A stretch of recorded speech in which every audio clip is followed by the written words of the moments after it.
Hi guys, welcome back to my channel. If you're new here, my name is Kay. All my old subscribers, welcome. Thank you everyone for clicking on to this video. In this one, I will be doing or sharing 5 things that you need to look for when you're purchasing a ticket. If you have not already watched the video before this one, it was catered to how to buy an airfare online. So if you want to see more about this video, just keep on watching. Thank you. Bye bye. Guys, welcome back. If you have not watched my video on how to purchase an airfare online direct from the airline itself, please go ahead and watch that because certain things I had pointed out in that video is very relevant to what I'll be talking about now. However, I will try to go through a demo to show you exactly what I'm talking about. In this video, I'll be discussing 5 things you have to look out for when purchasing your airfare. So, by means, none of these items are going to be more important than the other. You just want to ensure that you're looking out for these if it is something that is important to your flight or it's important to you. So I'll just dive right into it. So I'll start with if the flight connects. So if the flight connects, you want to pay attention to the connecting flight and what time is the connection. So I'm going to start right here to see if I'll find a flight that has connections and we'll go from there. So I'm going to be starting from Calgary and I want to go to Phoenix, Arizona. Wrong 3-letter code. And I'll just stick with, say, November 2nd. And again, please ensure that you have your return trip tab selected. So if that's one thing you're going to be doing, you're going to be coming back to where you're departing from. So on this, it points out now all of the flights that are going to Phoenix. And yes, we have a connection. And we have a connection with the same carrier, which is American Airlines. So, Calgary, Canada to Phoenix, Arizona, Saturday, November 2nd, 2024. So, this is your flight number, and you're departing at 6:45 from Calgary. You'll be getting in at 11:30 a.m. at Dallas Fort Worth, and you could click that to check the flight status. Right now, we don't need to check the flight status. It's just going to be irrelevant right now because your flight is leaving in the next couple of days. It can, however, show you any disruptions that's going on, but no, on time for the day off. So we'll click back onto there. And then when you get into Dallas, your next flight is with American. So you're not changing carriers, which is one of my other points, which we'll talk about that then. You're staying on American, you're departing at 12:20 p.m. and you reach Phoenix at 1:08. So I'm glad I selected this flight because here are the timestamps that I'm talking about. 11:30 a.m. you're getting into Dallas, but you are departing at 12:20. I wouldn't feel comfortable making this connection only if you're carrying a carry-on or just a personal bag, because from 11:30 to 12:20, that's just 50 minutes before the departure of this flight. Bear in mind that the flight begins to board before. Chances are the time when this flight arrives is the time when this flight will be boarding. So I would not select that flight and I would move down and see. So there's another option. You arrive on the same flight, flight 2521, same departure time, Arrival time into Dallas. However, this other connecting flight departs at 2 p.m. So from 11:30 to 2 p.m. departure. Remember, this is just the departure time. The flight boards before. So you're looking at possibly a 1:10 boarding time. So between, say, you get off the aircraft after 10 minutes of being on the ground, arrival, 11:40, you go find your gate, 11:50, you pretty much have enough time to just refresh yourself, use the washroom, and then you're ready to board your next flight. Right? So again, pay attention to the flight, especially if it has a connection and what the connection time is. Connection, which leads into if the flight, my point two, is if when you're purchasing your airfare, does the airline connects with a different carrier? So for this selection that I made, it is the same carrier that's doing the connections. So this would not be relevant to you. However, say for instance, this, and there's none pretty much right here. Okay, there's one right here. Say for instance, this flight leaves Calgary at 11:36 a.m. It gets into Seattle at 12:27 p.m. The connecting flight is operated by Alaska Airlines. So, and this is one thing you should pay attention to.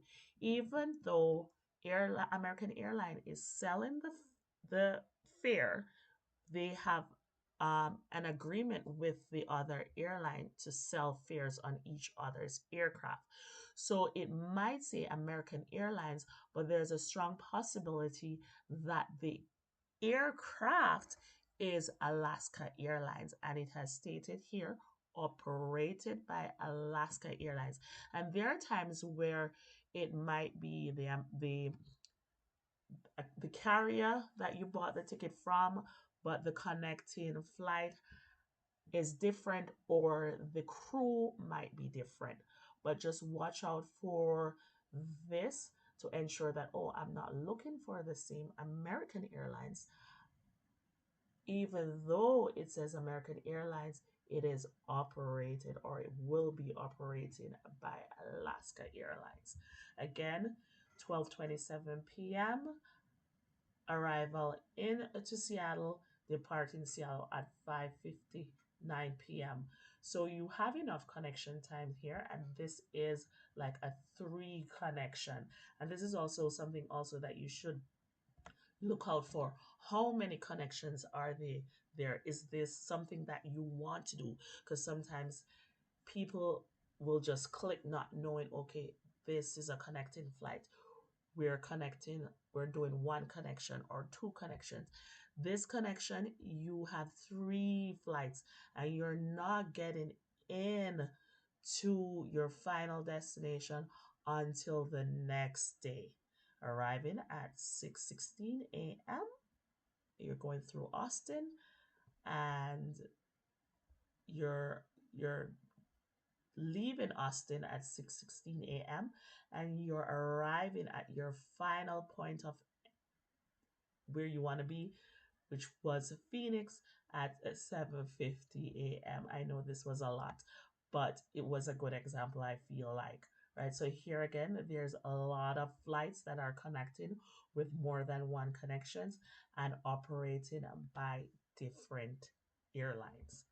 My third points are what are the restrictions with the fare that you're gonna be buying with the class. So sometimes with certain airlines, the cheaper flights have more restrictions. So basically, you can't do anything if you cancel the flight or you want to change the flight, you're basically will be losing your fare. So you want to ensure that you'll be looking out for that one.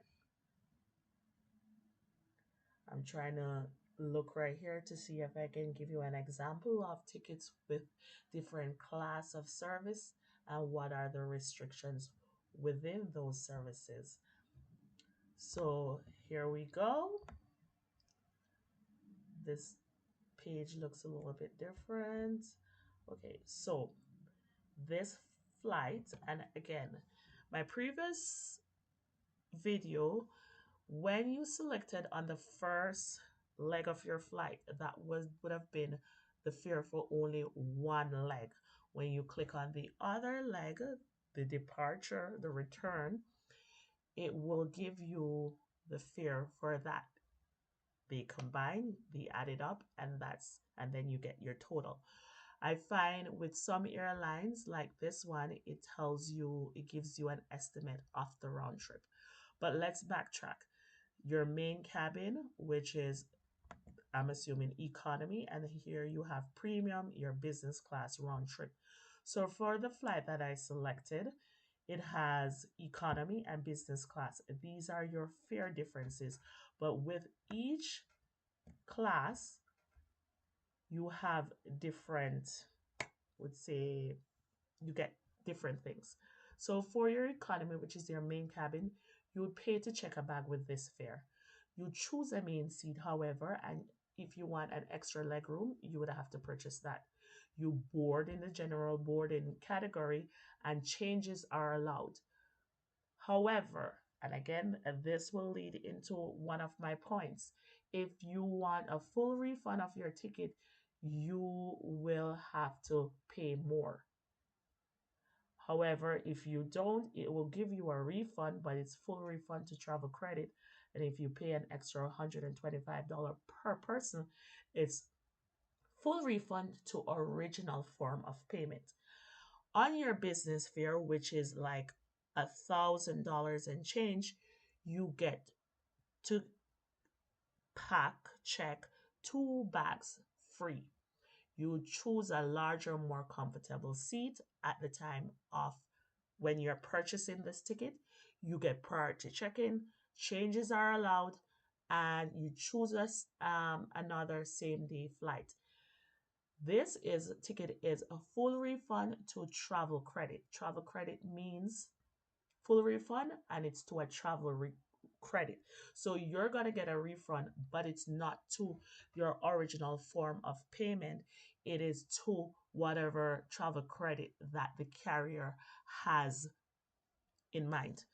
If you want full refund to the original form of payment, that is a $659, whatever your currency, it could be different, more. So again, watch out for these things. Whatever you want, you end up paying for that. And it leads me into a point where, does the airline accommodate special needs? More than likely, most of these airlines will accommodate special needs. All you have to do when you're purchasing the ticket, look out for those tabs where you can select a special service request, such as special request for impaired person who is deaf, somebody who requires wheelchair and their services, their different type of wheelchair services, special meal, and that kind of stuff.